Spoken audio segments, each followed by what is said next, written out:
Welcome, dear traveler, to Olympus Dreams, where ancient myths unfold like whispers in the dark, guiding you toward rest.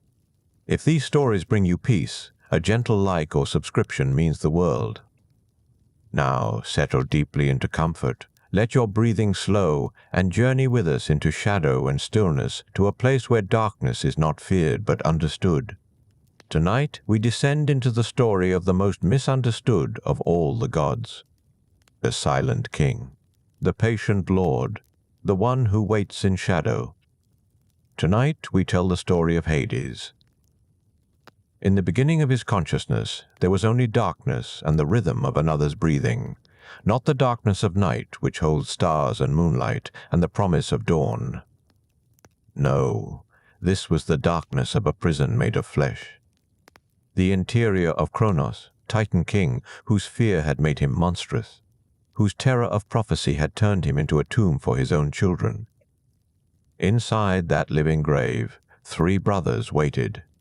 Zeus, the youngest, burned with restless energy even here. His thoughts crackled like lightning not yet born.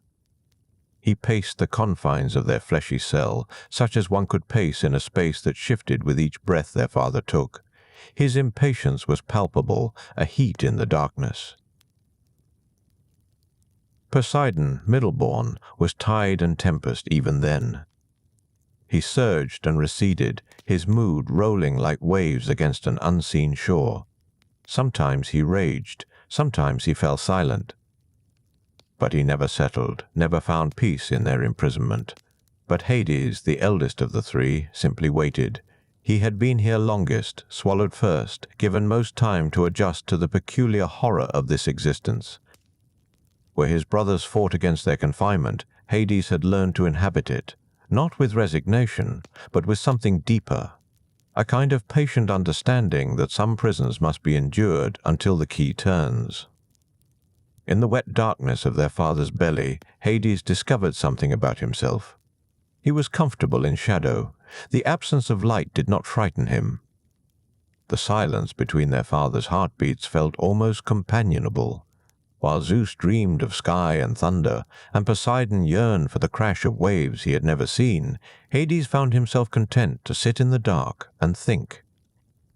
He thought about time, which passed differently here than it did outside. He thought about patience, which was perhaps the only virtue worth having in a place like this. He thought about his sisters, swallowed before him, Hestia, Demeter, Hera, who waited in another part of this living prison, equally patient, equally trapped. Sometimes he spoke to them through the darkness, his voice traveling through whatever strange channels existed in their father's body. Hestia answered often, her voice warm even here. They talked of small things, of what they remembered from their brief moments of life before being swallowed, the taste of air, the feeling of ground beneath feet. But mostly, Hades was silent. He listened instead to the world beyond. Their father's body was a strange prison because it was not entirely separate from the world. Sometimes, muffled and distant, sounds filtered through, the roll of thunder, the cry of birds, the voice of their mother Rhea, speaking to Kronos in tones that ranged from pleading to bitter. Hades learned to read the tension in their father's muscles. He felt the Titan's fear as a constant tremor, a vibration in the walls of their prison. Kronos was afraid, and that fear had shaped everything. Fear of prophecy. Fear of sons. Fear of the future eating the present, just as he had eaten his children. In the darkness, Hades understood something his brothers did not yet grasp. Fear was the greatest prison of all. More confining than this belly, more absolute than any chains. Their father had imprisoned them because he was already imprisoned by his terror. The thought brought Hades no satisfaction, only a deep, quiet sadness. Then one day, after years or perhaps centuries, the rhythm of their confinement changed. Their father's heartbeat quickened. His stomach churned with sudden violence. Something foreign had entered him, something bitter and volcanic that their body rejected with every fiber. Zeus shouted in the darkness. Poseidon roared. But Hades simply braced himself, knowing that change, when it came to such ancient places, came suddenly and completely. The walls of their prison convulsed. Kronos gagged, choked, retched. And then, in a rush of bile and divine essence and one rather large stone, the children of the Titan were expelled into light. Hades emerged last of the brothers, pulled up from depths he had inhabited so long they felt like home. The light struck him like a physical blow. After so long in darkness, the sun was almost painful. He blinked, raising one hand to shield eyes that had forgotten what seeing meant. Around him his siblings were crying out, celebrating, embracing. Zeus stood tallest, already gathering them, already speaking of war and justice and reclamation. Poseidon laughed, a sound like waves breaking on rocks. Their sisters wept and smiled and held each other. But Hades stood slightly apart, still adjusting to the weight of his own body, the feel of ground beneath his feet, the vast and terrifying openness of the sky above. He looked up once, briefly, at that endless blue expanse. It stretched forever, limitless and bright, and something in Hades recoiled, not from fear, but from recognition. That was not his realm. That openness, that light, that boundless height belonged to another. Instead, his gaze fell downward, to the earth beneath his feet, to the dark spaces between stones, to the shadows cast by mountains in the afternoon light, to the caves that opened like mouths in distant hillsides, breathing cool air that smelled of depth and mineral and ancient silence. Something in him stirred, a recognition deeper than thought. While his brothers looked up and out, claiming sky and sea with their eyes, Hades looked down and in. Somewhere below the bright surface of this newborn freedom, another realm waited. A kingdom of shadow and stillness. A place where patience was not imprisonment, but eternal purpose. He did not know its name yet, did not know the rivers that flowed there or the throne that waited in its deepest hall, but he felt it calling to him like a song sung in a language he had always known but never heard. Zeus was speaking, his voice ringing with authority and rage, promising war against their father, justice for their imprisonment. The other gods gathered close, ready to fight, ready to claim what had been denied them. But Hades remained still, his eyes on the shadows, his heart already descending into the depths he would one day call home. He alone among them understood something the others had not yet learned. Sometimes freedom is not found by rising up, but by embracing the descent. Sometimes the throne you are meant to sit upon waits not in the highest place, but in the deepest. The war would come. The lots would be drawn. The kingdoms would be divided. But Hades already knew, standing in that first painful sunlight with the taste of his father's fear still in his mouth, that his destiny lay downward, into the earth, into shadow, into the patient darkness that had sheltered him when nothing else could. He turned away from the light and began walking toward the nearest shadow, his footsteps silent, his heart calm. Behind him, his siblings planned for war. But Hades was already preparing for peace. The eternal peace of the kingdom he would build in darkness, where every soul would eventually come to rest, and where he would wait, patient as stone, faithful as shadow, for all of time to come. The war came as Zeus promised, fierce and long. 10 years the heavens shook with thunder, and the earth split beneath the fury of gods fighting titans for dominion over creation. Hades fought alongside his brothers, silent and steadfast, his helm of darkness, a gift from the grateful Cyclopes whom he had freed from their chains in Tartarus's deepest pit. He moved through battle like shadow through flame, unseen, inevitable. Where Zeus brought lightning and Poseidon raised tidal waves that swallowed mountains, Hades simply appeared where he was needed most. No boasting. No glory sought. He was present, and then he was not, and titans fell without ever seeing what struck them down. But even in war his thoughts drifted downward.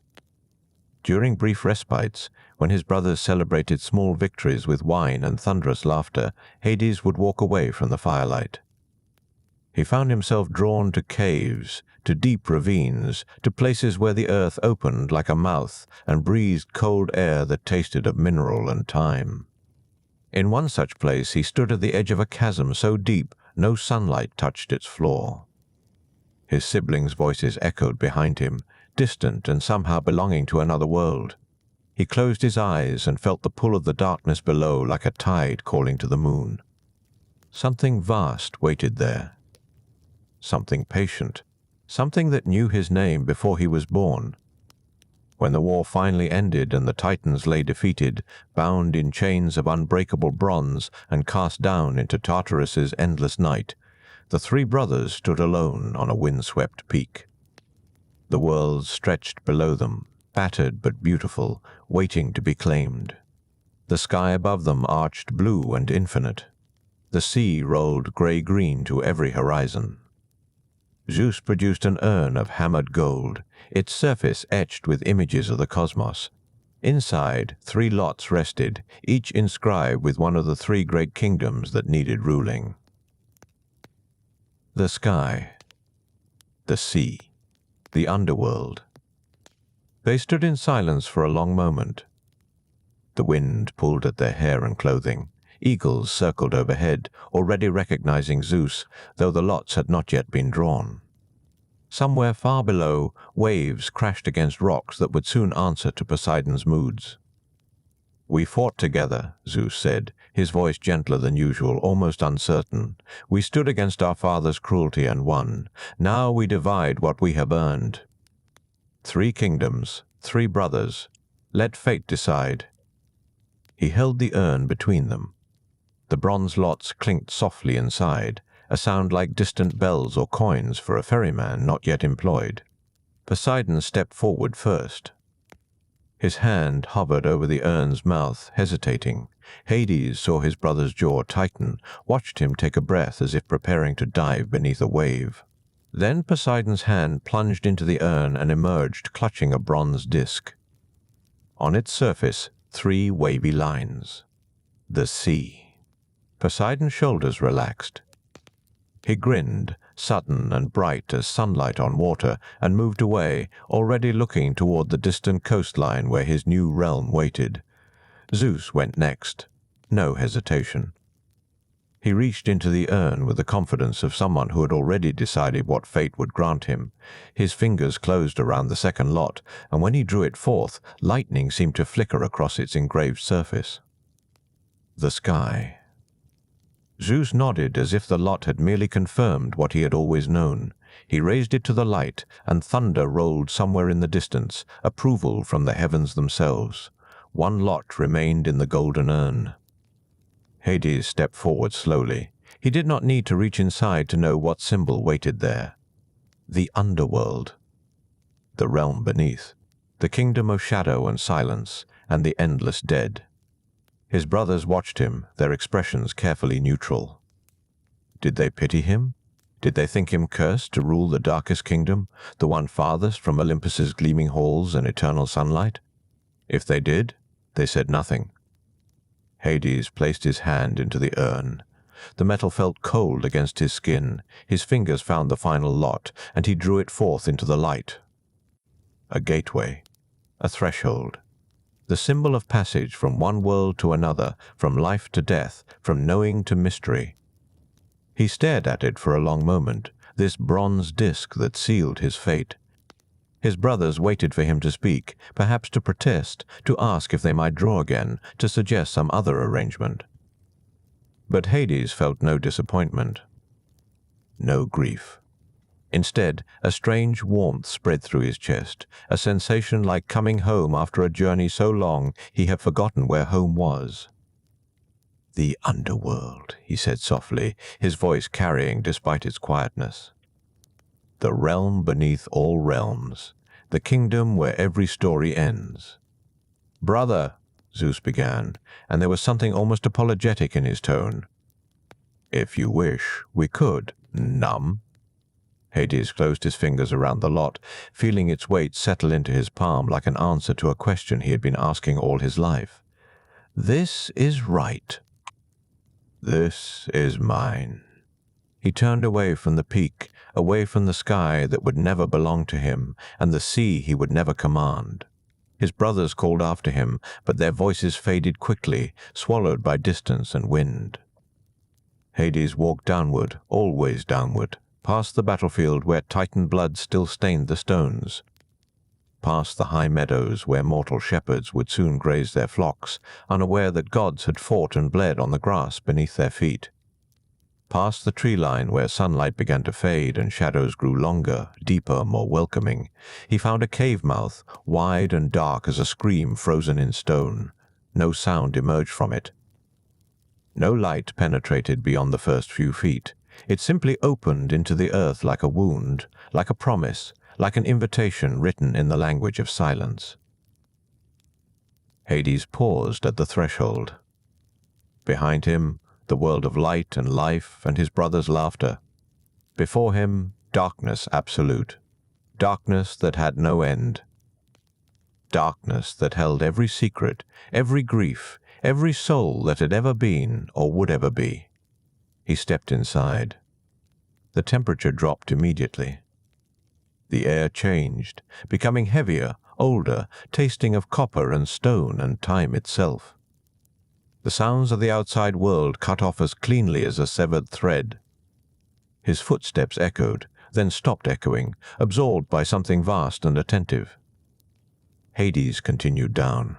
The passage narrowed, then widened, then split into 3 directions.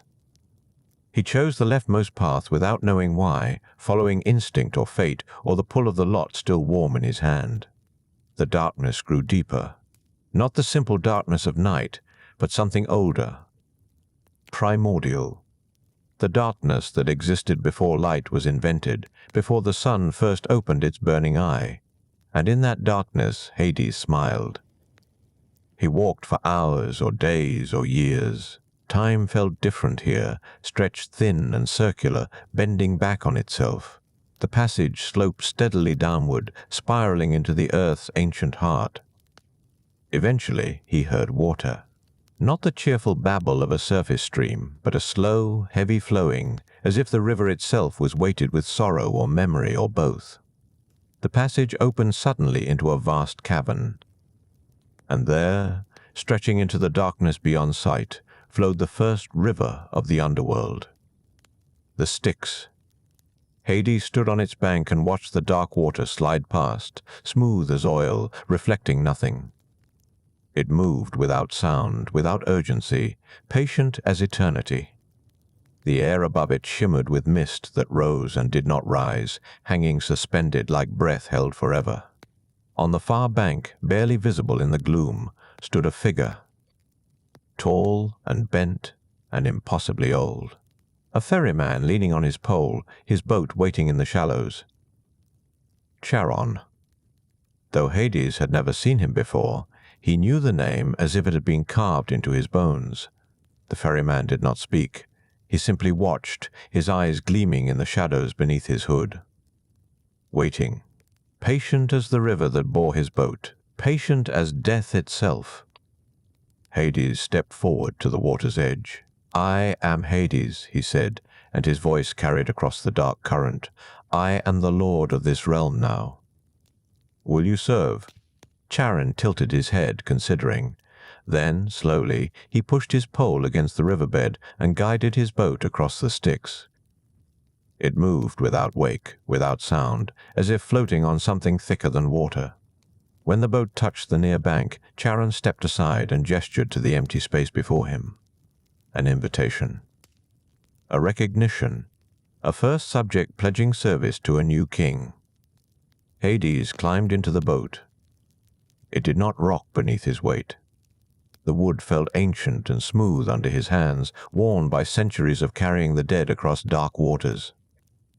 Charon pushed off from the bank, and they glided into the underworld's heart, deeper still, past shores where pale asphodels would one day bloom, past caverns that would become chambers of judgment and halls of memory.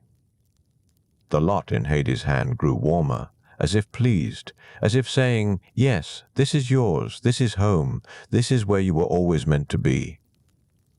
And in the darkness, surrounded by silence and shadow and the slow eternal flow of the Styx, Hades felt something he had not felt since before his father swallowed him whole. He felt peace. The boat moved through water that held no reflections.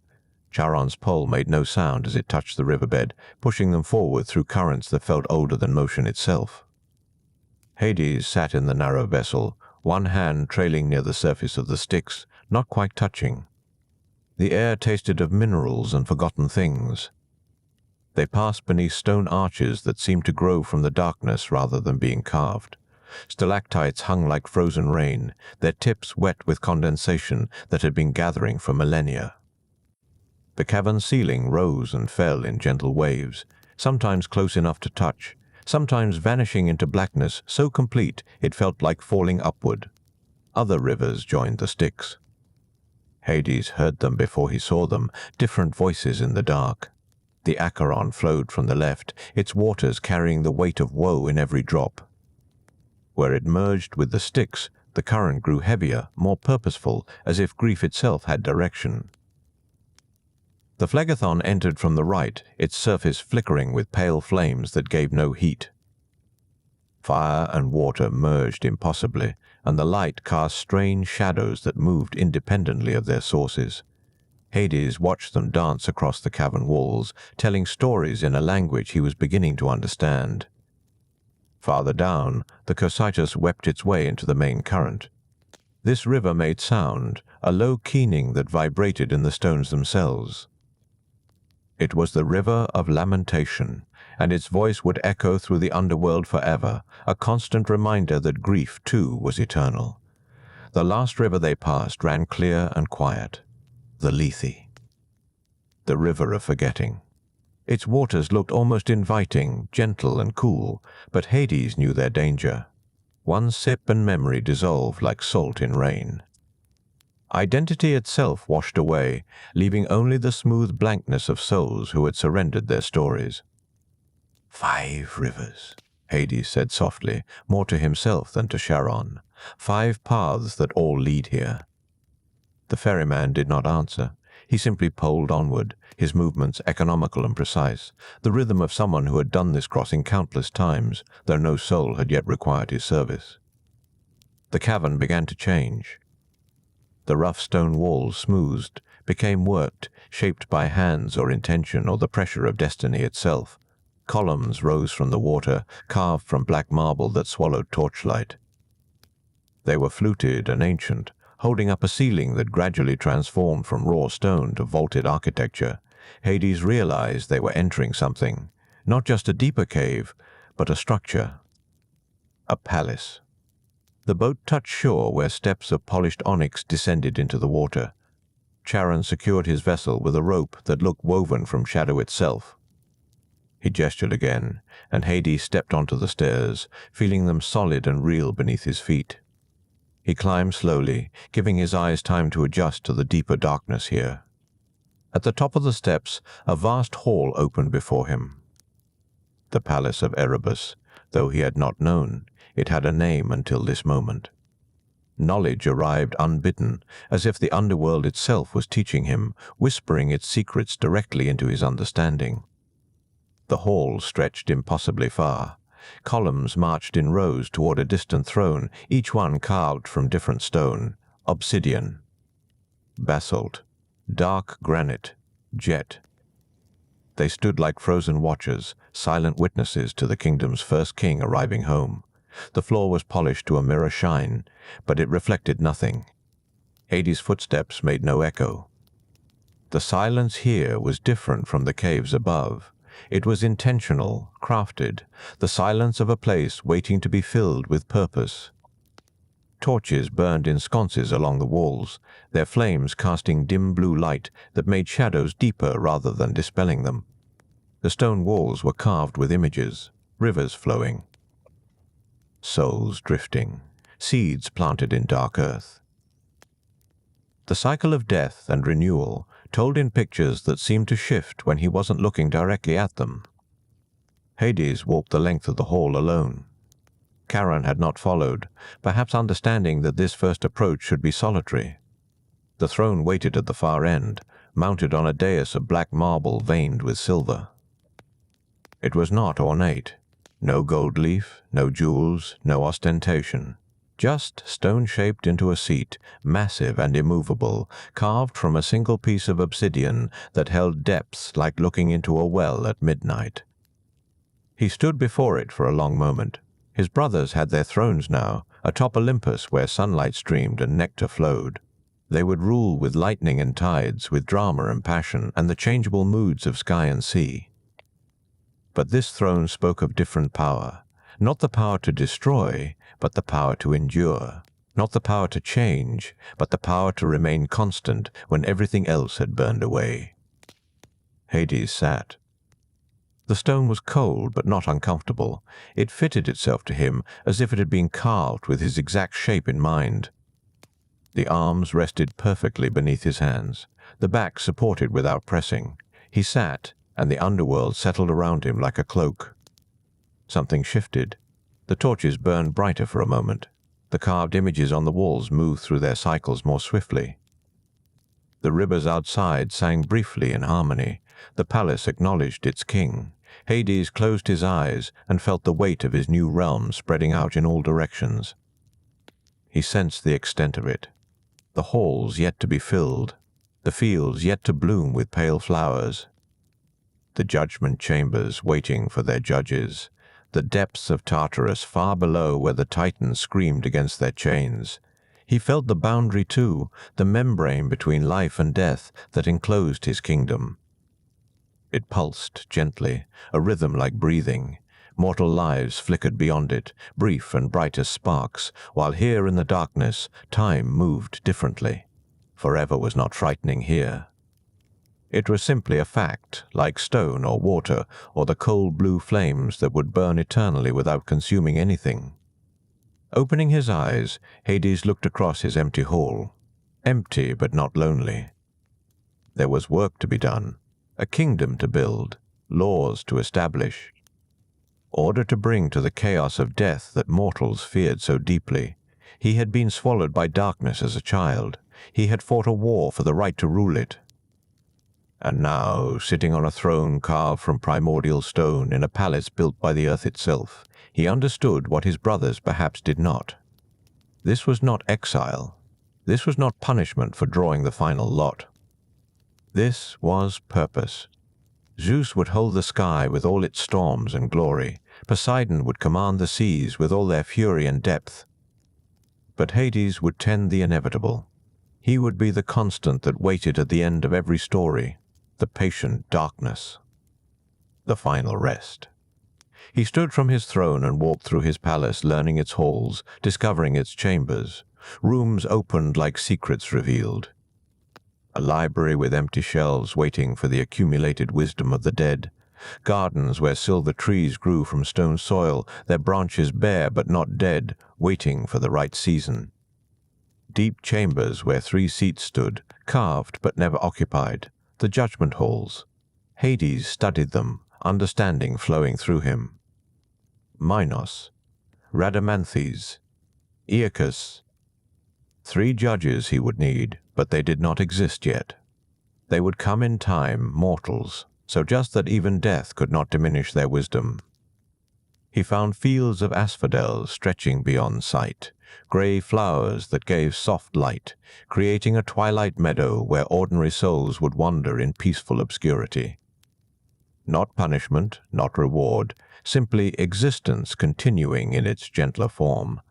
Further still, a place of meadows impossibly green, where rivers ran with something sweeter than water, and trees bore fruit that satisfied without being consumed.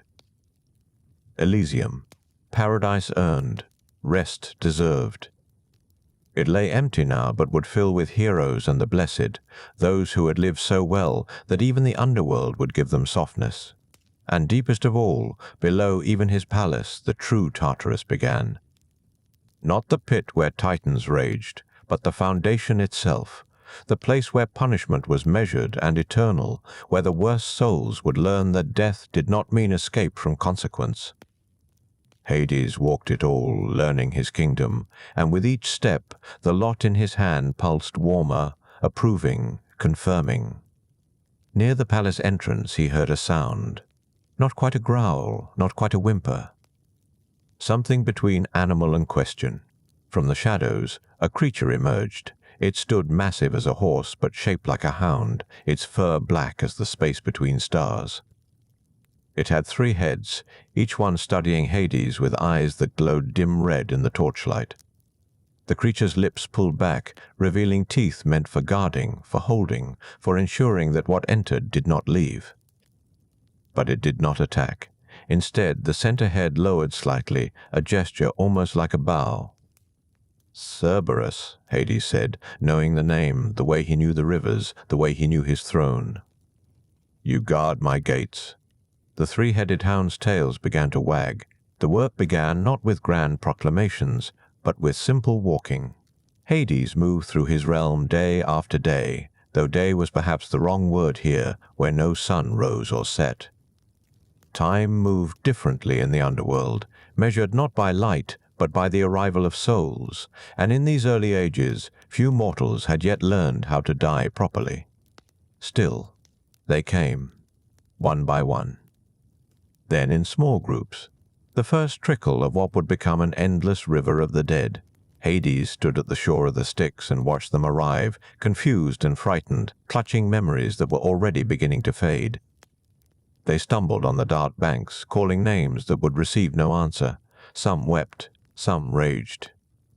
Some simply stood in bewildered silence, unable to comprehend that the greatest journey had reached its end. Charon ferried them across. The old ferryman took no payment yet, for the custom of placing coins on the eyes of the dead had not yet been established. That would come later, born from mortal understanding that even in death certain courtesies must be observed.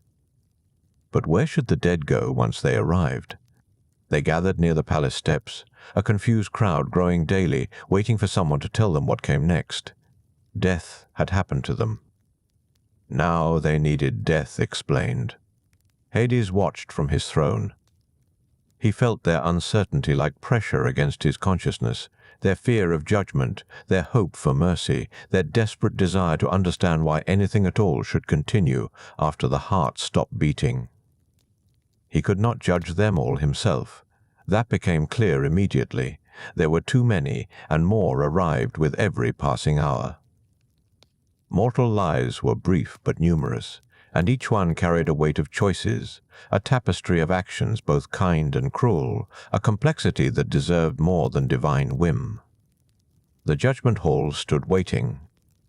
3 seats carved from stone that somehow looked more real than the dead who needed judgment.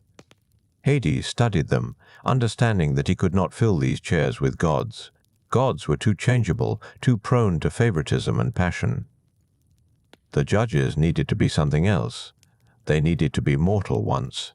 They needed to remember what it felt like to choose between right and wrong without divine certainty guiding every step. They needed to have lived justly, not because they were commanded to, but because they chose it, again and again, until justice became their nature.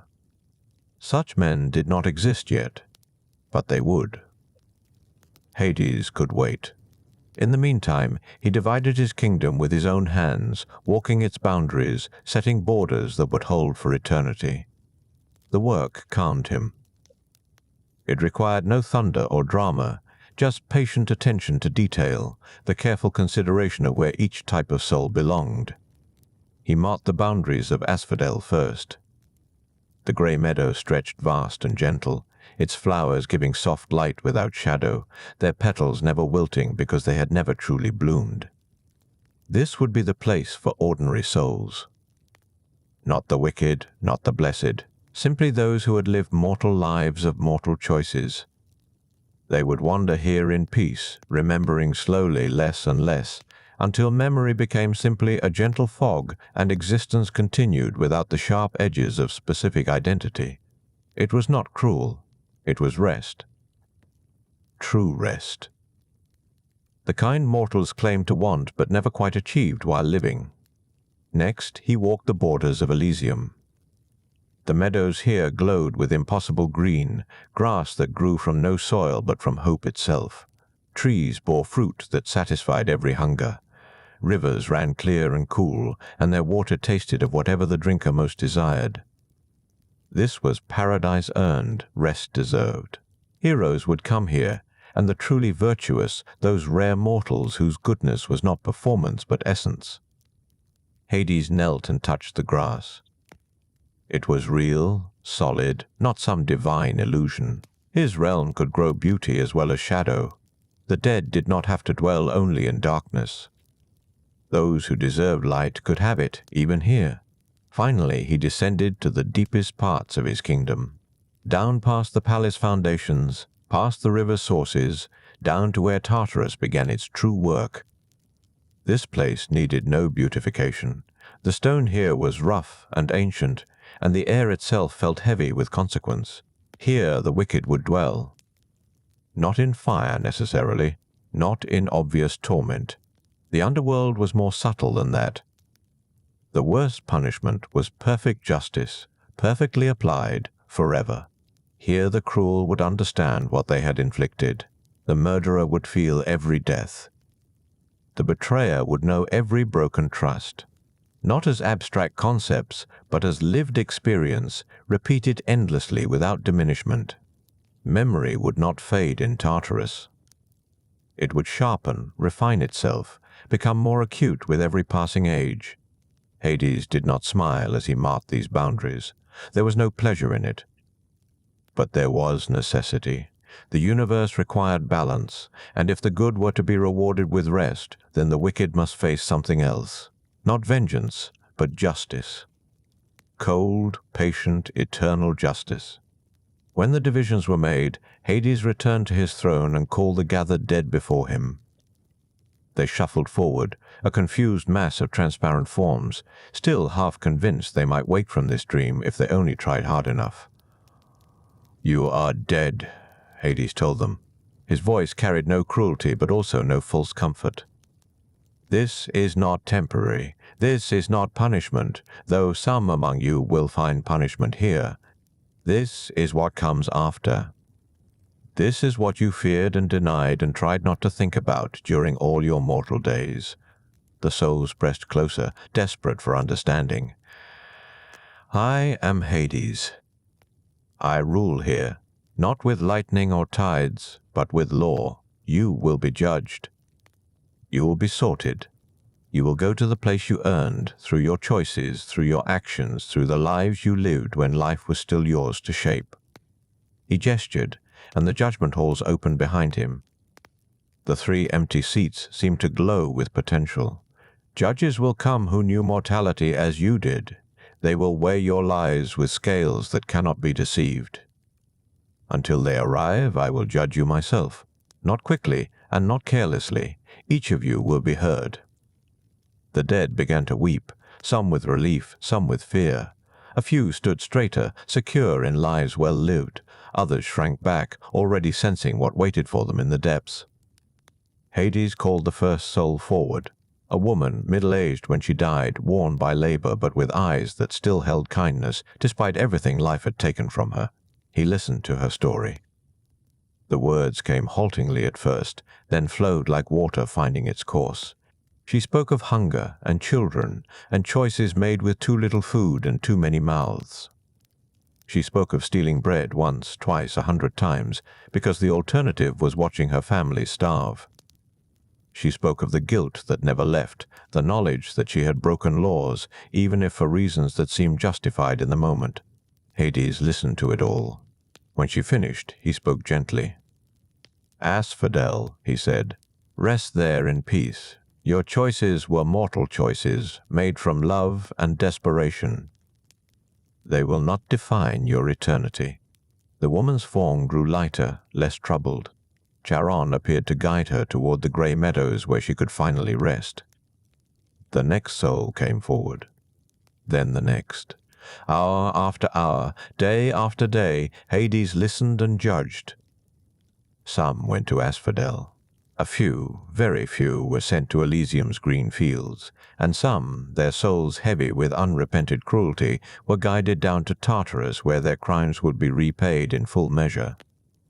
The work was exhausting in ways that divine nature should not permit. But Hades did not stop. This was his realm, his responsibility. These souls deserved justice, and justice required attention. Between judgments, he walked his kingdom. Cerberus followed him now, the great hound's 3 heads alert for any soul attempting to slip back toward the living world. Such attempts happened often in these early days. The dead did not yet understand that return was impossible, that life once left could not be reclaimed. But Cerberus was patient. The hound would herd the wandering souls back toward their proper places, his massive presence intimidating but never cruel. Sometimes Hades would see the great beast sitting at the gates, 3 heads resting on enormous paws, watching the Styx with eyes that glowed like coals. "Good boy," Hades would say, reaching out to scratch behind one of the 6 ears. "You guard well." Cerberus's tails would thump against stone. Even Death's guardian needed affection occasionally. Slowly, so slowly that years passed like water wearing down rock, the underworld began to function properly. The dead arrived, were judged, went to their appointed places. The grey fields of asphodel filled with gentle shades. Elysium received its first blessed souls. Tartarus held its wicked secure. And in his palace of black marble and blue flame, Hades sat alone on his throne, master of a kingdom that ran smoothly, justly, eternally. It should have been enough. It was not. Something was missing. He felt it in the empty halls, in the chambers meant for 2 that held only 1. He felt it in the silence that even the river's songs could not quite fill. His realm was ordered, but it was not complete. Still, this work came first. The dead required tending. And so Hades remained at his throne, judging souls with careful patience, building his kingdom one spirit at a time, waiting for the judges who would come, waiting for the order that would let him rest even briefly from this eternal task. The underworld grew around him, and he grew into it, becoming more Lord than God, more constant than changeable, more inevitable than divine. Zeus ruled the sky with lightning. Poseidon commanded the seas with fury, but Hades tended death with patience, and the work, for now, was enough. The crack appeared on a spring morning, though Hades knew of mornings only through memory now. Time in the underworld moved like slow water, but somewhere far above, seasons still turned, and on this particular day, the earth split just enough for light to fall through. Not sunlight, something else. Something that made the blue flames in his palace flicker and lean toward it like flowers toward dawn. Hades stood from his throne. He had been judging souls for what might have been weeks or centuries. The line never shortened, but it also never grew unmanageable. The rhythm of death had become predictable, steady as breathing. But this light was not predictable. It called to something in him that he had thought lost when he descended into his kingdom.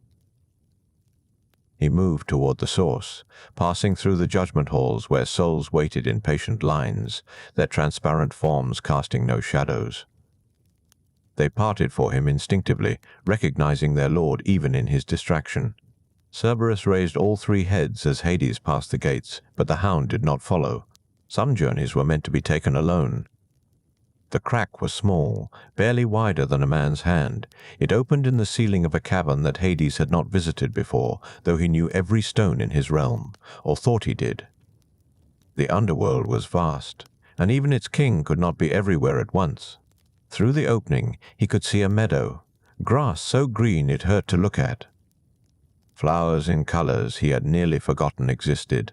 The sky beyond was blue, achingly blue, the kind of blue that belonged to the world of the living where things grew and changed and eventually died to feed his kingdom below. And in that meadow, gathering flowers with hands that moved like music, was a young goddess. Hades stepped back from the crack as if it had burned him, which, in a way, it had. She wore white, though the fabric moved like it was woven from cloud and morning. Her hair fell dark against her shoulders, and when she laughed at something, one of her companions said, the sound drifted down through the crack like the first note of a song Hades had never heard but somehow recognized. He should have turned away. closed the crack with a gesture, returned to his throne and his judgments and his careful ordering of the dead. His realm needed him. The souls did not judge themselves. The work was endless and important and required his full attention. He did not turn away. Instead, he watched. Day after day, though again, days meant nothing in the underworld. But he could track time by her visits to the meadow. She came often, always with companions, always gathering flowers whose names Hades had forgotten or perhaps never known. Narcissus, Iris, roses that bloomed wild and untended. She moved through that meadow like light through water, and watching her, Hades felt something he had not experienced since his imprisonment in Kronos' belly. A longing so sharp it might have been a weapon, a hunger that had nothing to do with ambrosia or nectar or any sustenance the gods required. She was life itself. Not the abstract concept of life that ended when souls came to his gates, but life lived, life joyful, life unaware that death waited patient and inevitable below. And he was death. Not cruel death, not unjust death, but death nonetheless. Final and absolute and eternal. The realization should have ended it. He should have sealed the crack and forgotten. But divine hearts, when they finally stir, are not easily quieted. And Hades' heart, which he had thought permanently frozen in the cold of his realm, woke like spring after the longest winter. He began to neglect his duties. Not entirely, never entirely. The souls were still judged. The kingdom still ran with its careful precision. But between judgments he would return to that cavern and watch through the crack as she gathered flowers and laughed and lived in sunlight he could no longer touch. Cerberus noticed. The great hound would follow him sometimes, 3 heads tilted in what might have been concern or confusion. Once the beast whined softly, a sound that seemed to ask why his master stood staring at stone when souls waited for justice. "I know," Hades told him quietly, "I know." But he did not stop watching. He learned things about her through observation. She was gentle with her companions, but also quick to laughter. She had a particular fondness for narcissus blooms, returning to them again and again. When she sang, which she did sometimes in a voice like water over stones, even the flowers seemed to lean closer. And she was loved. That became clear quickly. The older goddess, who sometimes watched from the meadow's edge, worry evident even at this distance, was clearly her mother. The protective way the companions clustered around her spoke of deep affection. She was precious, cherished, guarded. She was also absolutely unreachable. Hades was lord of the underworld. He commanded rivers and souls and the very substance of death itself. But he could not climb back into the living world. That was not his domain. The sky belonged to Zeus, the sea to Poseidon, and the earth, that green and growing surface where she gathered flowers, was shared among all the gods, but truly belonged to none of them. He had no claim there, no right to emerge from shadow into light, no justification for approaching a young goddess who clearly knew nothing of death and should remain innocent of it as long as possible. The realization settled over him like weight, like chains, like the same inevitability he dispensed to every soul that came before his throne. And yet, he could not stop watching. Days became weeks. Weeks might have been months. The crack remained open, and through it light continued to fall. Her light. Her life. Her laughter echoing down into his darkness like a promise of something he had not known he was missing. Finally, he did what he had sworn he would never do. He climbed the obsidian steps to the upper world. Not all the way to the surface, not yet, but to the boundary places, the thin spots where underworld pressed against earth. And there, in a cave that smelled of minerals and deep thyme, he made an offering to his brother. Zeus came, though not immediately, and not without obvious reluctance. The king of the gods arrived in a flicker of lightning, already frowning. "Brother," Zeus said, "you never call for me."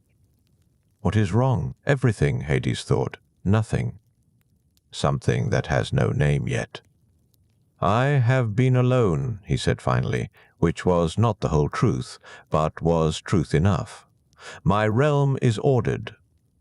My work continues." "But it continues in emptiness." Zeus's expression shifted. Understanding dawned, followed by something that looked almost like sympathy. "You want a queen. I want," Hades paused. What did he want? The goddess of flowers, the one who gathers narcissus in the meadow above. "Who is she?" "Persephone," Zeus said slowly. "Demeter's daughter." "My niece." His frown deepened. "Hades, no." "Why not?" "Because she is of spring and growing things. Because her mother would never allow it. Because you are Lord of Death, and she is everything death is not." Every word was true. Hades knew this. And yet. "You took wives," he said quietly. "Hera sits at your side." After courtship, after wooing, after all the proper forms were observed. Zeus shook his head. "You cannot court Persephone. Demeter would strike you down before you spoke 3 words." "Then what would you have me do?" The question came out harder than intended. "Remain alone? Rule my kingdom in isolation? Watch the living fall in love while I tend only their endings?" Zeus was quiet for a long moment. Lightning flickered around him, nervous energy seeking outlet. Finally he spoke, and his voice carried the weight of decisions made that could not be unmade. "I will not forbid it," he said. "But I will not command it either. If you take her, it must be your action, your consequence. Demeter will rage. The earth may suffer. But," he met Hades's eyes, "you are my brother, and you have never asked for anything before. It was not permission." Not exactly, but it was not refusal either. Zeus vanished in another flicker of lightning, leaving Hades alone in the cave, with a choice that felt less like freedom and more like fate's hand closing. He should forget. Return to his throne. Let time and duty wear away this strange longing, until it became just another shadow among many. Instead, he climbed. The earth above knew seasons. The underworld did not. But Hades, standing in the shadowed places where his realm pressed against the living world, felt something like autumn settle into his bones. A sense of harvest approaching, of fruits ripening toward an inevitable fall. He did not decide immediately. Decision implies choice, and this felt less like choosing and more like recognition. Like a river finding the course it was always meant to follow, he watched through the crack for days more. Watched Persephone move through that impossible greenness, her laughter falling like seeds into soil.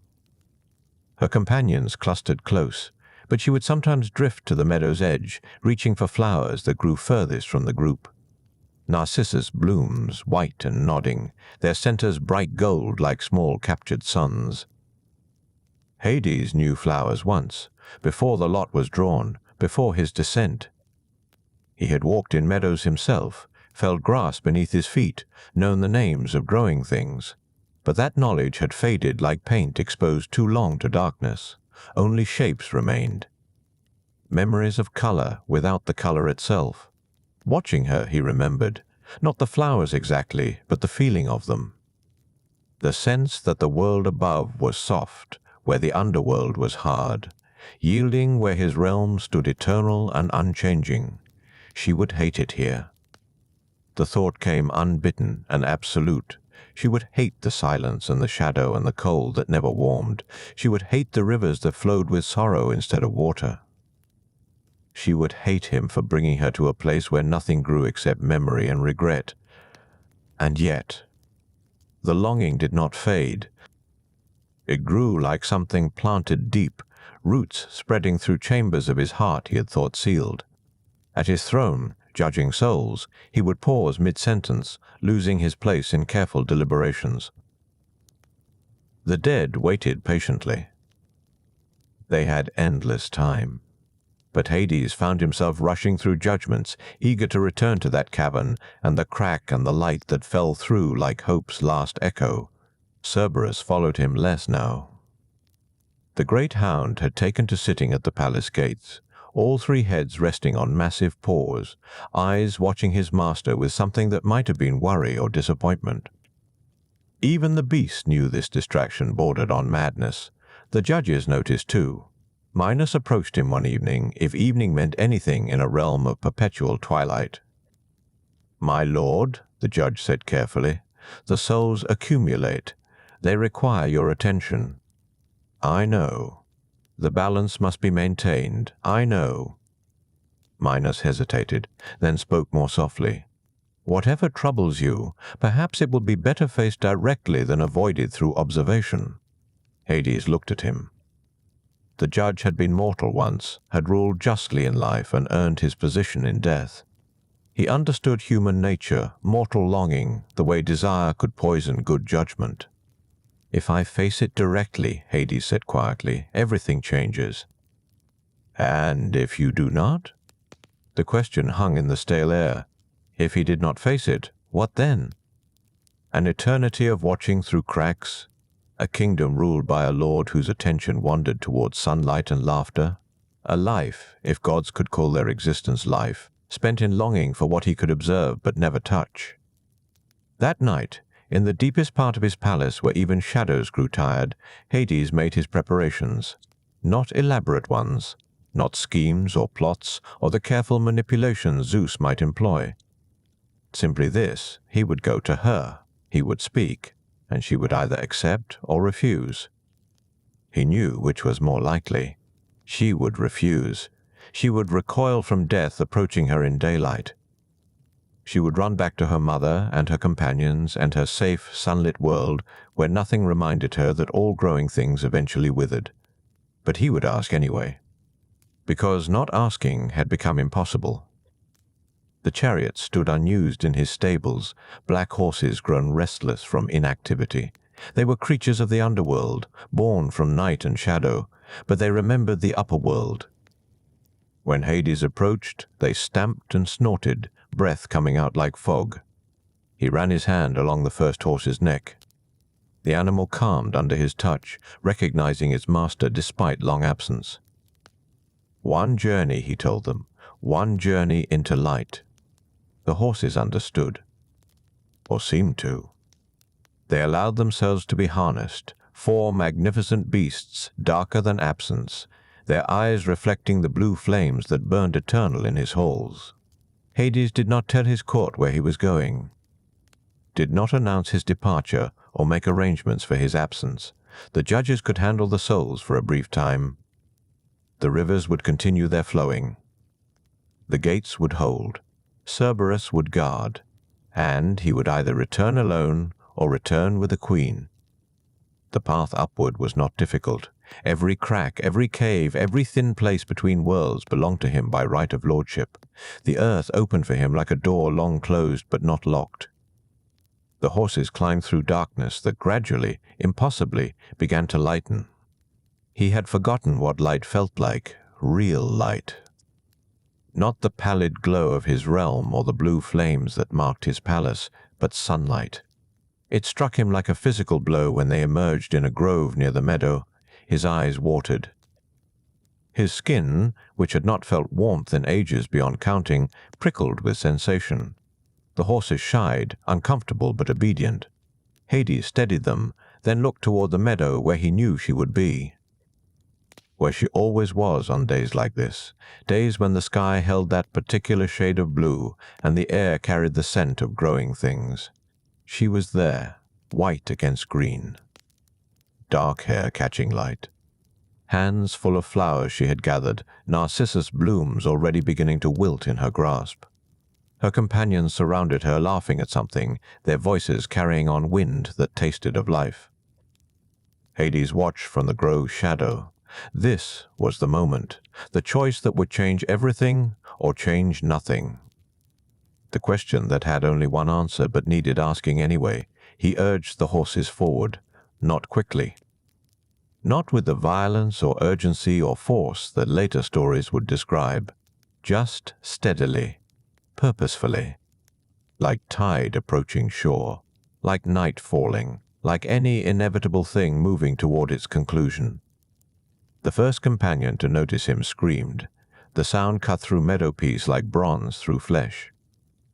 The others turned, eyes widening, and suddenly they were all screaming, scattering like birds before storm. But Persephone did not run, not immediately. She stood with her arms full of flowers, watching him approach, and on her face was not fear, but something stranger. Curiosity. Recognition, perhaps, though they had never met in any way that mattered. "Lord Hades," she said, and her voice was exactly as it had sounded falling through the crack.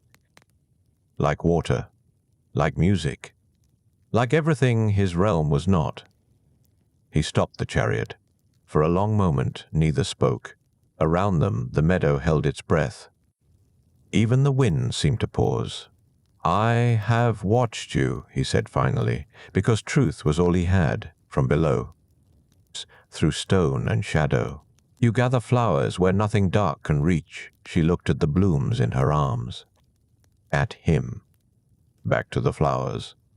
"And you have come to tell me this?" "I have come to ask." The words felt heavy as mountains. "If you would consider leaving light, coming below, ruling beside me where all things eventually arrive." Her expression shifted.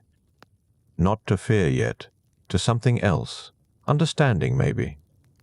Or sorrow. "You want me to be your queen. I want." He stopped. What did he want? Company. In the dark, someone who remembers light.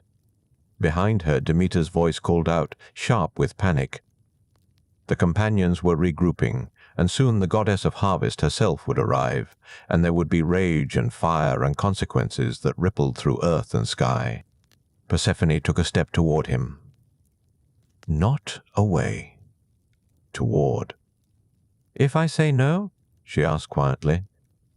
"Then I return alone, and the world continues as it was. And if I say yes?" Then everything changes. The distance between them narrowed. 3 steps, 2. The pomegranate seeds that would later seal her fate hung still on distant trees, unplucked and innocent. For now, there was only this. Girl. God. Choice. Persephone reached out. Her fingers, still dusted with pollen, touched his hand where it gripped the chariot's edge. Her skin was warm, his was not. The contrast made them both flinch, but neither pulled away. "I have dreamed of the underworld," she said softly. "Strange dreams where rivers run backwards and flowers bloom from stone. My mother says such dreams are warnings, that death calls to me through sleep. And what do you say?" She looked at him fully then. Her eyes were darker than he had seen from below, flecked with something that caught light like mica in deep earth. "I say the world above grows tiresome in its sameness. Spring comes, things grow, autumn arrives. Things die, and I am always here, gathering the same flowers in the same meadow while time moves around me, but never through me." Behind her, Demeter's voice grew closer. The goddess of harvest was running now, her power making the very earth tremble with each footfall. They had moments, perhaps seconds. "Come with me," Hades said, and it was not a command, but a plea. "See what lies below. If you hate it, if the darkness proves too heavy, I will bring you back myself. No force, no chains, only your choice. You promise this? I am Lord of the Dead. We do not lie. We cannot. Truth is all that remains when everything else falls away." Persephone looked at the flowers in her arms. The narcissus blooms had wilted completely now, their white petals browning at the edges. She let them fall. They scattered across grass like snow in reverse, drifting up instead of down before settling into green. "Then I choose to see," she said. The words hung in air between them, heavier than any chain, more binding than any oath. Hades extended his hand fully now, palm up, offering not taking. Persephone placed her hand in his. The moment their fingers intertwined, the earth responded, not violently, not with the tearing chaos that stories would later describe, but quietly, a settling, a rightness, as if the world itself had been waiting for this joining and could finally exhale. He pulled her up into the chariot beside him. She stumbled slightly, unused to the vehicle's height, and his arm steadied her. She smelled of sunlight and growing things, and something indefinably alive that made his chest ache with its foreignness. Persephone. Demeter's scream cut across the meadow. The goddess appeared at the grove's edge, her face twisted with rage and terror. Power radiated from her like heat from forge fire. The grass beneath her feet began to wither. The trees nearest her turned brown as if autumn had arrived in single breath. "Mother!" Persephone called back, and there was sorrow in her voice, but not regret. "I go willingly. He has promised me choice. He lies. Death always lies." "No," Persephone said firmly, "he does not." Hades urged the horses forward.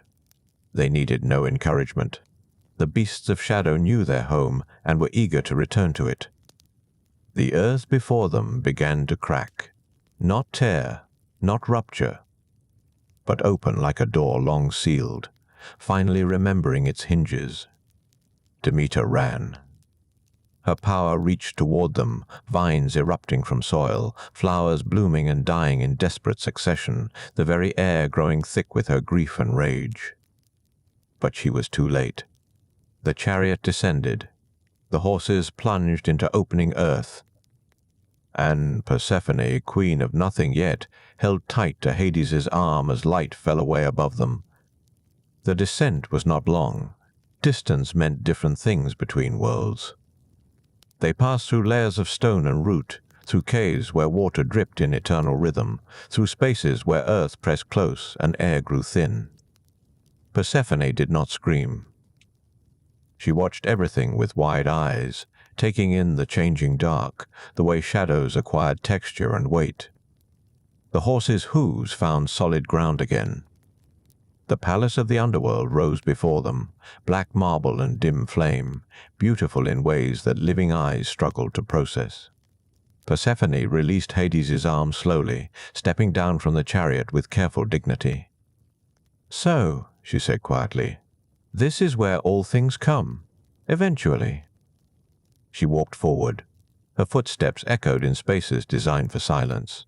The blue flames that lit his halls flickered as she passed, bending toward her like flowers toward sun. Even here, even in death's heart, her nature asserted itself. Life recognizing its opposite. Light meeting dark. Cerberus appeared from the shadows, massive and three-headed, fangs bared in warning. But when he reached Persephone, he stopped. The center head lowered, sniffing carefully. Then, impossibly, the great beast's tail wagged, just once. A single thump against marble floor. Persephone laughed. The sound was so unexpected, so foreign to these halls, that several nearby shades turned toward it like moths to flame. Her hand reached out without fear, scratching behind the middle head's ear. Cerberus, guardian of the dead, melted like snow in summer sun. "He likes you," Hades said, something like wonder in his voice. "Everything likes me." It is the gift and curse of spring. Even death's dog cannot help himself. She moved deeper into the palace. Hades followed, suddenly uncertain in his own realm. She examined everything with careful attention. The throne room with its dual seats, one occupied and one waiting empty for countless ages. The judgment halls where Minos, Rhadamanthus, and Iacchus weighed souls. The rivers flowing their courses, each one singing its particular sorrow. At the Styx, she stopped. The black water moved thick and slow, carrying memories and broken oaths. Persephone knelt at its edge, a white dress pooling around her, and dipped her fingers in. The river recoiled slightly, then settled. Where her skin touched water, something impossible happened. A single white flower bloomed on the surface. Then another. Then 3 more. It should not do that, Hades said. Many things should not do what they do. Yet they do them anyway. She stood, shaking droplets from her hand. They fell like stars, each one blooming briefly before darkness reclaimed them. "Show me the rest," she said. "Show me where the dead go, where they dream, where they remember what it meant to live." So he did. They walked through asphodel, where ordinary souls wandered in gentle twilight, their forms fading slowly over centuries until they became little more than whispers. Through Elysium, where heroes feasted and told stories, their laughter somehow sadder than any weeping. And finally, though he hesitated, through Tartarus, where the wicked suffered punishments eternal and inventive. Persephone watched it all without flinching. At the deepest point where the Titans still rattled their chains and cursed the sky they could no longer see, she stopped. "This is justice?" she asked. "This is necessity. They would unmake the world if freed. And you keep them here forever. Someone must." She looked at him then, and in her eyes was understanding he had not expected. Not pity, not horror. Understanding. "You are not cruel," she said. "You are sad." The words struck deeper than any weapon. Hades felt something in his chest crack, a wall he had built so long ago he had forgotten it was there. He wanted to deny it. To assert his strength, his authority, his divine indifference. But truth was all he had. Truth was all he had ever had. "Yes," he said simply. They returned to the throne room in silence. The empty seat waited. Persephone approached it slowly, running her hand along its arm. The marble was cold, unyielding, designed for eternity rather than comfort. "If I sit here," she said quietly, "what becomes of me?" "You become what you choose. Queen, if you wish the title. Companion, if you prefer simplicity. Or merely visitor, seeing what lies below before returning above. And you? What do you wish?" No one had asked him that, not once in all his existence. What he wished for. What he wanted beyond duty and necessity and the role fate had assigned him. "I wish," he said slowly, "for someone to share the silence, to make it less heavy. To remember with me what light looked like, so that darkness feels less absolute." Persephone turned from the throne. She walked to him, this girl goddess who had agreed to descend, and placed her hand over his heart. It beat slow and deep, measured in ages rather than moments. "Then I will stay," she said, "for now. Until I understand what this place means." "What you mean?" "And what I might become in darkness. And if you choose to leave, then you will let me, as promised." It was not love. Not yet. Not the passionate certainty that Olympus celebrated. But it was something. A beginning. A seed planted in unlikely soil. Hades covered her hand with his, feeling her warmth against his cold, and wondered if this was what hope felt like. Above them, so far above, Demeter's rage was already beginning its work. The earth would sicken. Crops would fail. Winter, true winter, would come for the first time in humanity's memory, and Zeus would have no choice but to intervene. But that was tomorrow's concern. Tonight, in the palace beneath the world, a girl who smelled of sunlight stood beside Death's king, and neither felt quite so alone. The bargain, the seeds, the compromise that would split her year between worlds, all of that waited. For now, there was only this. The quiet throne room. The blue flames burning gentle. And two beings learning how light and shadow might exist together without destroying what made each beautiful. The underworld had never entertained guests before, not living ones, not ones who walked its halls without chains or judgment preceding them. Yet here came Orpheus, lyre in hand, voice already shaping notes that made even stone remember what music meant. Hades heard him before seeing him. The sound drifted through corridors designed for echoes of a different kind. Grief given melody. Loss transformed into beauty so pure it hurt. The shades turned toward the music like flowers following sun, their faded forms brightening slightly, remembering what it meant to feel. "Someone comes," Persephone said from her throne. She sat there more often now, though she still rose and wandered when restlessness took her. 6 months below, 6 months above. The bargain held. The seasons turned, but in these months of darkness she had made the throne her own. "I know," Hades replied, "a mortal, with extraordinary grief." They waited. Hades could have stopped the intrusion at any boundary, could have sent Cerberus to turn the intruder back. But something in the music made him curious. Something in its desperate beauty suggested this visitor deserved hearing. Orpheus entered the throne room walking backwards, his lyre never ceasing, his eyes fixed on the path behind him. Where his music touched, the blue flames burned brighter. The black marble seemed to warm. Even the ever-present silence retreated, making space for sound. He knelt before the thrones, still playing, still shaping air into longing. "Lord Hades," Lady Persephone. His voice cracked but held. "I come seeking mercy." "The dead do not return," Hades said quietly. It was law, foundation, the one rule that held all others in place. "Please." Orpheus looked up, and his eyes were red from weeping that might never end. "Eurydice." "My wife. Taken too soon. Taken by serpent's bite on our wedding day. She walks your halls now, confused and frightened, and I cannot breathe without her." "Many lose their wives," Persephone said, but her voice was gentle. "Many lose their husbands." "Children lose parents. Parents lose children. Death takes all equally." "But my music," Orpheus played a progression that made the very walls weep moisture they should not possess.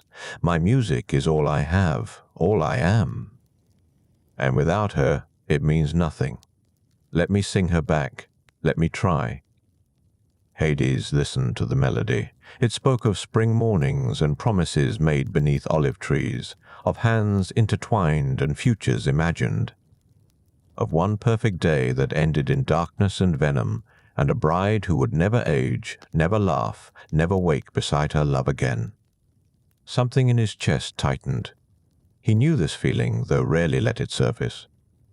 This ache that came from recognizing another's pain as mirror to your own. "If I allow this," he said slowly, "others will come. Heroes will descend, thinking love makes them special. Thinking grief grants them rights the dead do not possess." "Then let them come," Persephone said, surprising him. She leaned forward, her dark eyes fixed on Orpheus. "And let them face what he will face. The test, the trial, the price that love demands." Hades looked at his queen. In the months since the bargain, she had changed. Not diminished, not darkened, but deepened. As if being split between worlds had given her wisdom neither realm alone could teach. "Very well," Hades said. "You may lead Eurydice back. But you must not look at her, not once. From this throne to the upper world, you must trust she follows. One glance backward, and she remains here forever." "I understand." Orpheus stood, hope and terror warring in his face. "Do you?" Persephone asked. "Do you understand what we ask?" To walk in darkness, hearing footsteps that might be hers or might be shadows. To climb toward light while everything in you screams to confirm she's there. To love so perfectly you deny yourself the one thing love most desires, to see the beloved's face. "I understand," Orpheus repeated, though his voice shook. Hades gestured. From the depths of asphodel, a shade appeared, young, female. Confused, she saw Orpheus, and her translucent form brightened with recognition and joy. "Go," Hades said. "Before I remember why this should not be allowed." Orpheus turned. He began to walk. Behind him, Eurydice followed, her shade form flickering like candle flame in wind. The music from his lyre swelled, filling the palace with sound that was both promise and prayer. They passed from the throne room into the corridors beyond. Hades and Persephone listened to the music fading, growing distant, climbing through layers of stone toward the world above. "He will fail," Hades said quietly. "Yes," Persephone agreed. "Love is strong, but doubt is stronger." They were right. The music stopped. There was a moment of terrible silence. Then Orpheus's scream, raw and broken, echoed back through the underworld. He had turned. Just steps from the surface, with sunlight visible ahead, he had looked back, and Eurydice, reaching toward him, had been pulled away. When Orpheus stumbled into the throne room again, his face was transformed by grief beyond anything music could express. He collapsed before them, lyre fallen, hands empty. "Take me too," he whispered. "I cannot return alone." "No," Hades said, and something in his voice was almost gentle. "You are living. You do not belong here yet. Go, make music from your pain. Let the world know what love costs, what it means, what it demands and destroys." "I gave him chance," Persephone added. "That is more mercy than most receive. That his love was insufficient is his failing, not ours." Orpheus left eventually, though it took Cerberus nudging him forward with all three heads. They watched him go, both god and goddess silent in their thrones. "You wept," Persephone said, not looking at her husband. "I did not. I saw moisture on your cheek, the only time I have seen such." "You felt his pain." Hades said nothing, but his hand found hers between their thrones, and she squeezed it gently. "Love is terrible," she said quietly. They sat in comfortable silence, Lord and Lady of the Dead, witnesses to every story, guardians of every ending. Time passed. It always did, though differently below than above. Other visitors came, not many. But some. Heracles arrived next, tasked with capturing Cerberus as his final labor. He was all bronze and muscle and barely restrained violence. The demigod demanded audience, and Hades granted it because refusing Zeus's son seemed tedious. "I require your dog," Heracles announced without preamble. "He is not a dog. He is Cerberus, guardian of the dead. Nevertheless, my labor demands it." Hades studied the hero before him, proud, young, certain of his right to take what he wanted, yet underneath something else. Exhaustion, duty's weight, the burden of being born from God and mortal, belonging fully to neither. "Very well," Hades said. "Take him, if you can. But use no weapons, no club, no arrows. Only your strength, and you must return him after." Heracles grinned. He approached Cerberus, who growled with all three mouths, fangs bared, hackles raised. The fight was brief and brutal. The demigod wrestled the guardian dog, taking bites and scratches, giving back crushing holds and impossible strength. Eventually, inevitably, Cerberus yielded. The center-head licked Heracles' face once in respect. "Courage earns reward," Hades said as Heracles prepared to leave. "You may take him, but remember, he is not a trophy. He is a being of purpose. Guard him well. Return him soon." Heracles nodded, respect in his eyes. He led Cerberus up through the darkness toward light and mortal kingdoms. True to his word, the demigod returned him months later, the dog slightly fatter and surprisingly content. Apparently, even guardians of the underworld enjoyed occasional surface adventures. Then came Theseus and Pirithous, those arrogant fools. They arrived together armed and foolish, declaring their intent to kidnap Persephone herself. The audacity was almost admirable. Almost. "You wish to steal my wife," Hades said, his voice void of inflection. "She is too beautiful to be trapped below," Pirithous declared. "She deserves better than Death's king." "Does she?" Hades looked at Persephone, who was trying not to smile at the absurdity. "Oh, certainly," she said, playing along. "Please, brave heroes." "Sit. Rest from your journey. Let us discuss this kidnapping properly." They sat. The chairs were special ones, prepared for exactly such idiocy. The moment both heroes settled, stone grasped them. Not painfully, not violently, but absolutely. Their minds began to empty, memories fading, identity dissolving. The chairs of forgetfulness. Ancient magic. Permanent consequence. "You attempted to steal Queen of the Underworld," Hades said conversationally. "The penalty is to forget what it means to be anything at all." Theseus eventually escaped, pulled free by Heracles during his Cerberus adventure. But Pirithous remained. Sat there still, actually, in a distant corner of Tartarus, eternally forgetting and forgotten. Hades visited him sometimes, not from cruelty, from curiosity, wondering if the mortal ever remembered in brief flickers what hubris had cost him. Each visitor taught Hades something. Orpheus showed him that mercy and cruelty often wore the same face. Heracles demonstrated that respect could be earned even from those who came to steal. Theseus and Pirithous proved that arrogance always paid its debts, though the currency varied.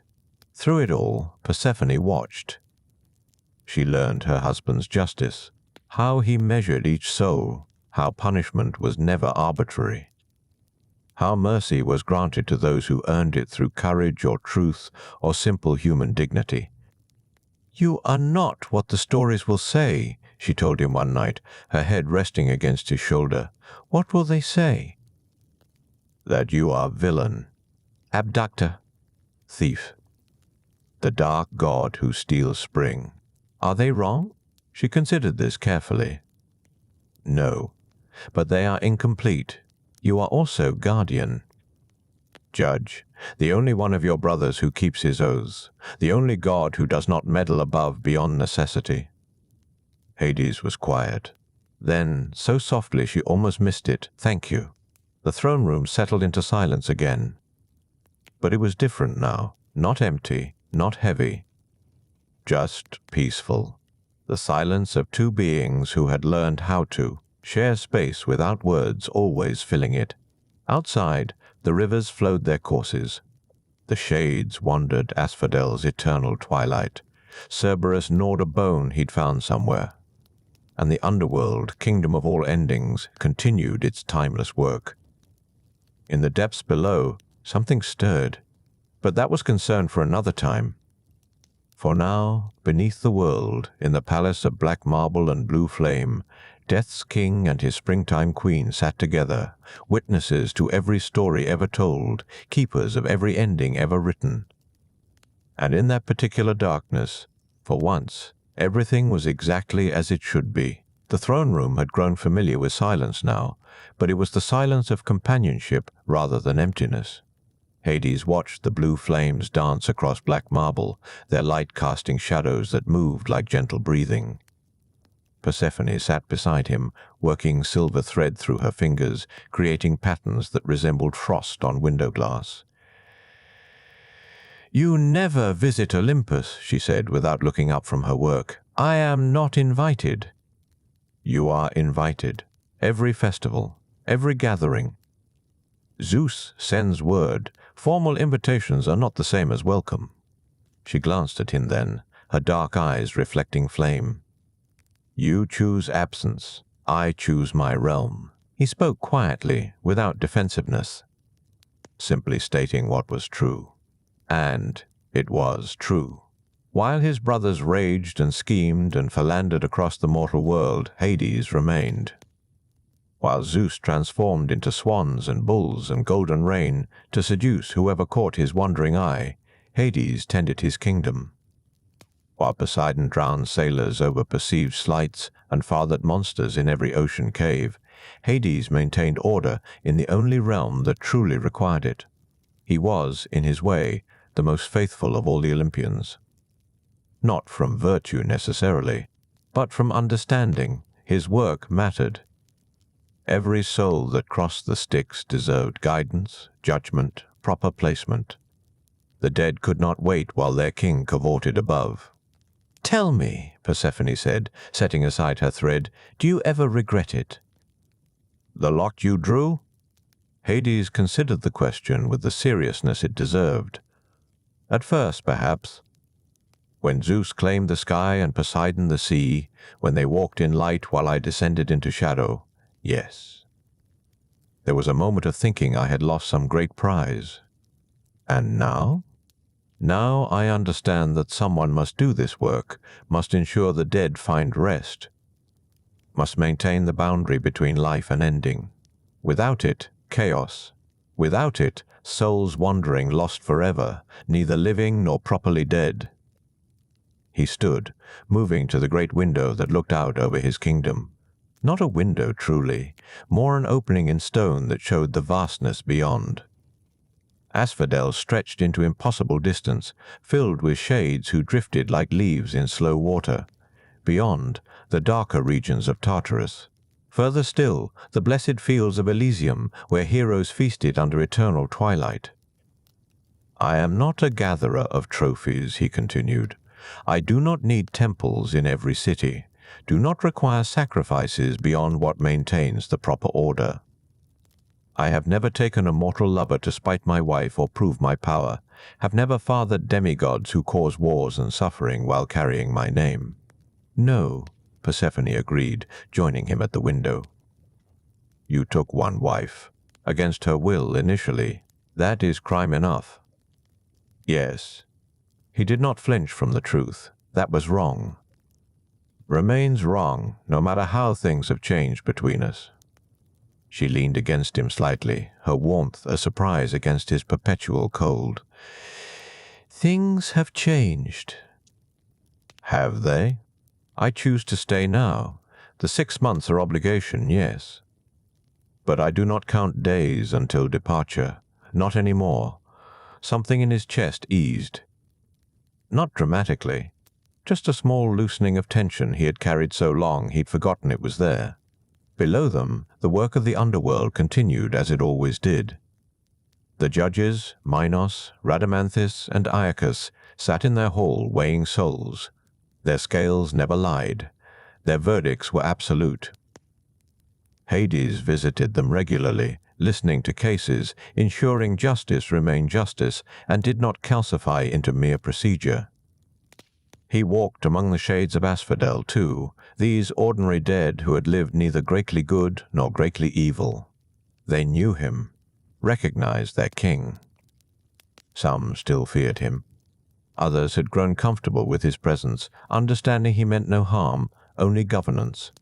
Yesterday, or what passed for yesterday in a realm without sun, he had encountered a newly arrived shade. An old woman, confused and weeping. She had lived long, died peacefully, but found the underworld frightening in its strangeness. Hades had knelt beside her, his dark robes pooling on the grey grass. "You are safe," he had told her. "No one here will harm you. This is rest. This is the ending of struggle." "I want my husband," she had whispered. "We were married 53 years. He preceded you by how long?" 2 winters. Hades had closed his eyes, reaching through the endless population of his realm, finding, locating. "Come," he had said, offering his hand, and he had led her through asphodel until they found him. Her husband. Who had waited? Who wept with joy upon seeing her again? These moments happened often. Small kindnesses, gentle guidances. The work no one saw, no one praised, but necessary. Always necessary. "You are thinking loudly," Persephone observed, drawing him back to the present, merely reflecting on responsibility. "Ah, your favorite subject. Duty and obligation and the weight of necessary darkness." He almost smiled. "You mock me. I honor you by mocking you. It means I know you well enough to see past the grim facade." This time he did smile. Small. Brief, but genuine. These were the victories of their marriage. Not passion, not grand romance, but understanding. Companionship. The slow building of trust between two beings who had started in violence and fear, she ruled beside him now. Not as ornament, not as prisoner playing at queen, but truly ruling. The shades loved her, brought her flowers from Elysium, those blessed souls who remembered what generosity meant. She walked among them, spreading warmth that the underworld had never known before her arrival. "We should visit the Elysian fields," she suggested. "The blessed have prepared something, a festival of sorts." "The dead do not have festivals. The blessed dead do, apparently. They have invited their king and queen to attend." Hades hesitated, then nodded. Another small change, another adaptation to her presence in his realm. Before her, he had been distant, removed. A judge who observed from throne and never touched his subjects. She had taught him that distance, while safer, was not always better.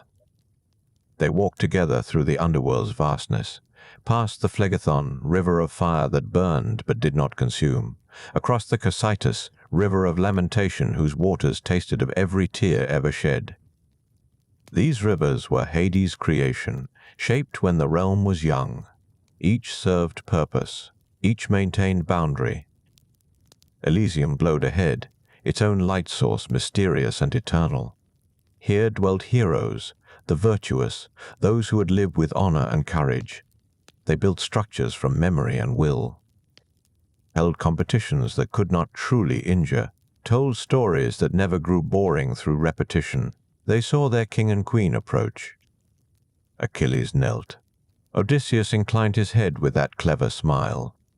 Penelope wove at her eternal loom, creating tapestries that depicted life's beauty without mourning its loss. Lord Hades. Lady Persephone. It was Patroclus who spoke, Achilles' companion in life and death. "We are grateful you came." "You invited us," Persephone said warmly. "How could we refuse?" The blessed had prepared tables, not food precisely, the dead did not eat, but memory of food, essence of feasting. The joy of gathering without need for sustenance, wine that tasted like laughter, bread that smelled like home. Hades sat among them. He listened as they spoke of lives, lived, lessons learned, loves lost and found again in this eternal twilight. He was not separate here. Not the distant lord of death, just one more being in a realm where time meant nothing and rest meant everything. "You are different from your brothers," Odysseus observed, his sharp mind never fully quiet even in death. "So I am told. Zeus cannot resist meddling, Poseidon cannot control his temper. But you simply do your work, without drama, without complaint. There is something admirable in that. There is something necessary in that," Hades corrected. "The dead deserve a king who attends them, who does not abandon his post for entertainment above." Achilles laughed, the sound strange from one so famous for rage. "We always knew death was patient, but we did not know he was dutiful too, stubborn in the best possible way." The festival continued, simple, peaceful. The blessed shared their stories not as performance, but as offering. "Look," they seemed to say, "see what we made of our brief time. See what we carry into ending." Hades listened to all of it, every tale, every memory, and he understood, perhaps more clearly than ever, why his realm mattered. This was not punishment, not prison, but culmination, the place where every story found its resting place, where heroes could set down their swords and lovers could finally stop running, where rest meant rest and peace meant peace. When they returned to the palace, night had fallen above, or what the upper world called night. Here, in the depths, illumination remained constant, the blue flames, the pale light of the rivers, the soft glow of Elysium in the distance. "That was good," Persephone said, settling into her throne once more. "Yes, you needed it." Connection. Reminder that your subjects are not merely numbers to be organized, I have always known that. Known, yes. But remembering is different. You carry weight, husband. Too much weight. Sometimes you need others to help carry it. He looked at her. This goddess who had been taken against her will, who had every reason to hate him, who instead had chosen understanding, had chosen partnership, had chosen, against all odds, to see him clearly and not turn away. "Thank you," he said quietly. "For what? For staying, for ruling beside me, for making this realm something more than duty." She reached across the space between their thrones, found his hand, held it. "You are not alone anymore. That is what marriage means. Even marriages that start poorly can grow into something true."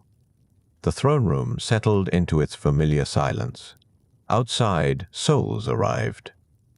The newly dead crossing the Styx, Charon's boat carrying them toward judgment. The cycle never stopped. Birth, life, death, judgment, rest. Eternal, unchanging. The one constant in a universe of chaos. And at the center of that cycle sat Hades, not cruel, not vengeful, simply present, doing the work that must be done, making sure every soul found its proper place, ensuring that death, when it came for everyone, meant rest and not horror, that the underworld remained what it was always meant to be, not punishment, but conclusion. The final page, the closing word, the place where every story found its ending. If these tales of shadow and faithfulness have brought you peace, then Olympus Dreams has served its purpose. Should you feel moved to share this rest with others through a gentle like or subscription, know that every small gesture helps these ancient stories continue finding those who need them. But for now, there is only this: the quiet throne room, the faithful king, the patient darkness, and the promise that when your own time comes, someone will be waiting, someone who understands, someone who will guide you home. Sleep well. The underworld will always be here, steady, unchanging, forever faithful to its eternal work. The palace had grown quiet again, but this time the silence felt complete rather than waiting. Hades stood at the window overlooking his realm, watching patterns he had witnessed for countless ages.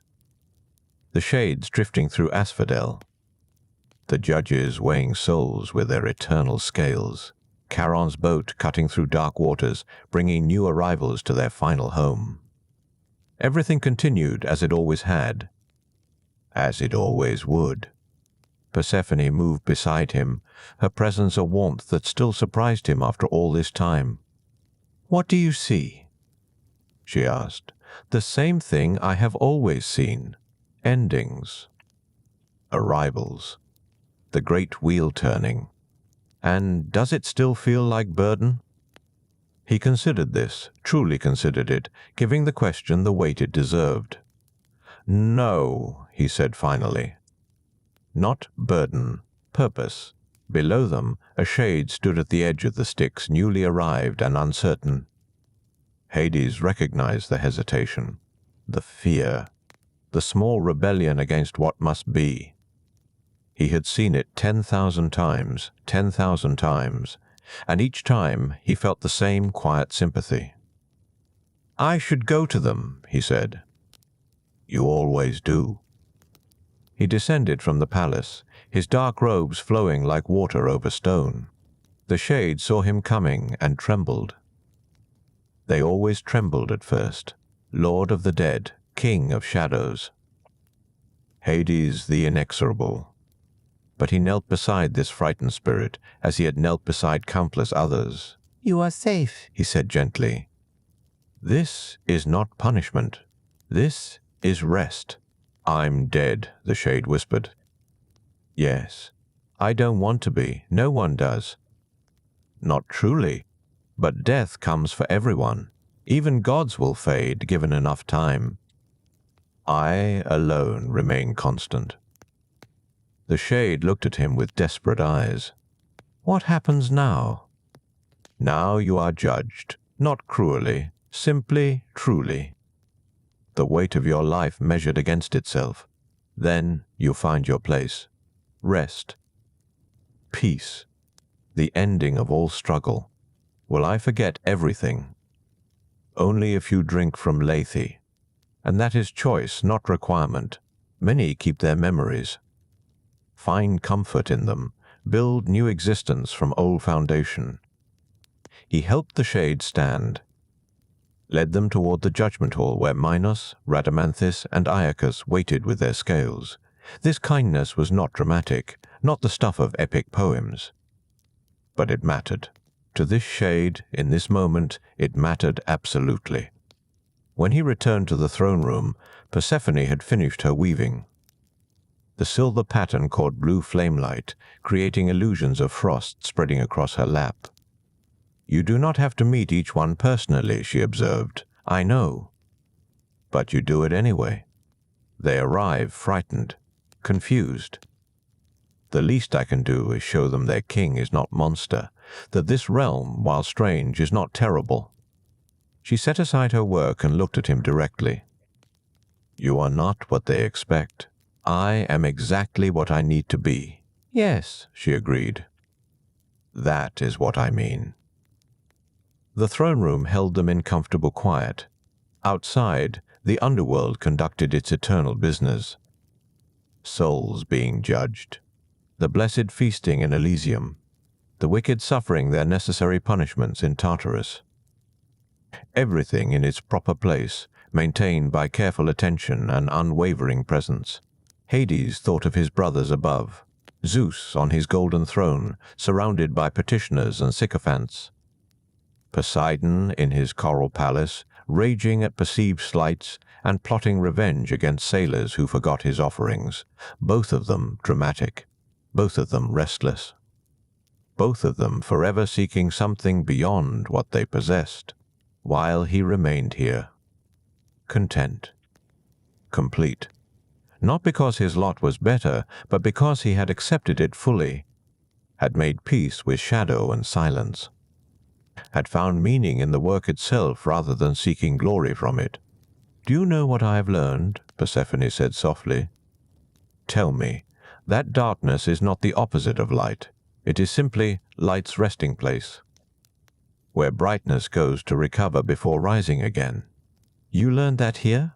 "I learned that from you, from watching how you tend this realm, not as punishment, not as exile, but as necessary sanctuary, the place where all things come to rest."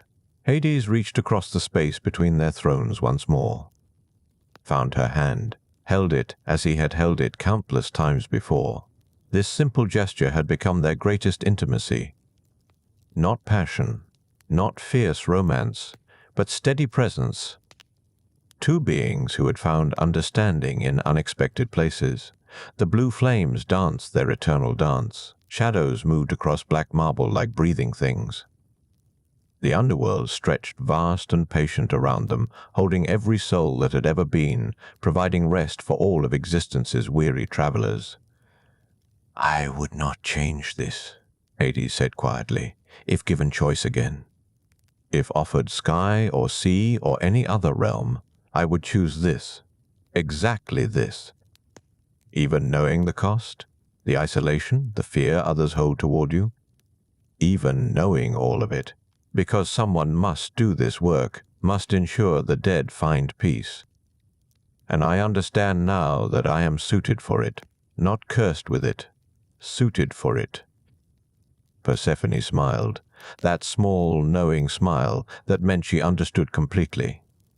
"Then you have found what few gods ever find. Contentment. True contentment, not merely distraction from discontent." He nodded. She was right, as she often was. The other Olympians chased satisfaction through conquest, through worship, through endless diversions that never quite filled whatever emptiness drove them. But Hades had discovered satisfaction in simply being what he was, Lord of the underworld, keeper of the dead. The final rest. The patient darkness that welcomed everyone home. Time passed. Or did not pass. In the underworld, such distinctions blurred. What mattered was not duration but constancy. The reliable presence of order, the certainty that every ending would be met with understanding rather than chaos.